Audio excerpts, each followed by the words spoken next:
하나님께 집중하는 시간, 하루의 시작을 하나님과 함께 12월 16일 화요일 물결 어웨이크닝 말씀입니다. 오늘 내가 들어야 할 복음 로마서 4장 1절에서 5절입니다. 그러면 육신상으로 우리의 조상인 아브라함이 무엇을 얻었다고 우리가 말할 수 있겠습니까? 아브라함이 행위로 의롭게 되었더라면 그에게는 자랑할 것이 있었을 것입니다. 그러나 하나님 앞에서는 자랑할 것이 없습니다. 성경이 무엇이라고 말합니까? 아브라함이 하나님을 믿으니 하나님께서 그를 의롭다고 여기셨다 하였습니다. 일을 하는 사람에게는 품삯을 은혜로 주는 것으로 치지 않고 당연한 보수로 주는 것으로 생각합니다. 그러나 경건하지 못한 사람을 의롭다고 하시는 분을 믿는 사람은 비록 아무 공로가 없어도 그의 믿음이 의롭다고 인정을 받습니다. 사도 바울은 이 로마서를 통해서 구원은 인간의 행위와 노력이 아니라 믿음으로 주어지는 것임을 말하면서 오늘 말씀을 보면 유대인들의 자랑이고 믿음의 조상인 아브라함을 예로 들어 설명합니다. 오늘 말씀 1절 2절입니다. 그러면 육신상으로 우리의 조상인 아브라함이 무엇을 얻었다고 우리가 말할 수 있겠습니까? 아브라함이 행위로 의롭게 되었더라면 그에게는 자랑할 것이 있었을 겁니다. 그러나 하나님 앞에서는 자랑할 것이 없습니다. 아브라함이 자신의 행위로 의롭다함을 받은 것이라면 자랑할 수 있겠지만 행위로 된 것이 아니기 때문에 자랑할 것이 없다는 겁니다. 왜 그렇습니까?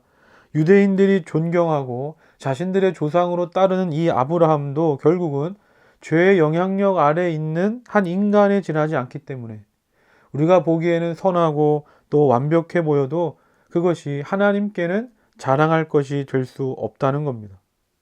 그렇다면 아브라함은 어떻게 의롭다함을 받을 수 있었는가? 3절입니다. 아브라함이 하나님을 믿으니 하나님께서 그를 의롭다고 여기셨다 하였습니다.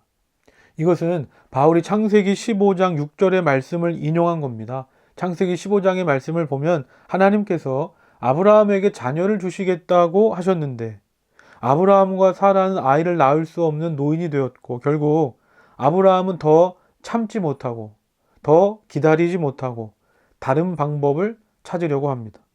그때였습니다. 하나님께서 아브라함을 바깥으로 데려가시더니 밤하늘의 별들을 보여주시며 너의 자손이 저 밤하늘의 별들처럼 많아질 것이다 다시 약속해 주십니다. 그 말씀을 듣고 아브라함이 하나님을 믿으니 하나님께서 그를 의롭다 여겨 주시는 겁니다. 이겁니다. 아브라함이 끝까지 하나님의 약속의 말씀을 믿음으로 기다린 것이 아닙니다. 분명 인간적으로는 오래 시간 기다린 것이고 또 기다린 것이지만 결국에 아브라함의 행위는 실패했다는 겁니다. 그런데 이런 아브라함이 어떻게 구원받습니까? 지난 주일 말씀처럼 내가 죽어야 하는 겁니다.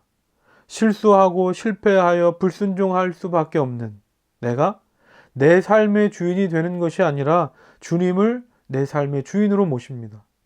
내 뜻과 내 생각과 다르더라도 주님께서 나를 가장 좋은 길로 인도하여 주실 줄 믿고 맡길 때 하나님께서 나를 의롭게 여겨 주실 줄로 믿습니다.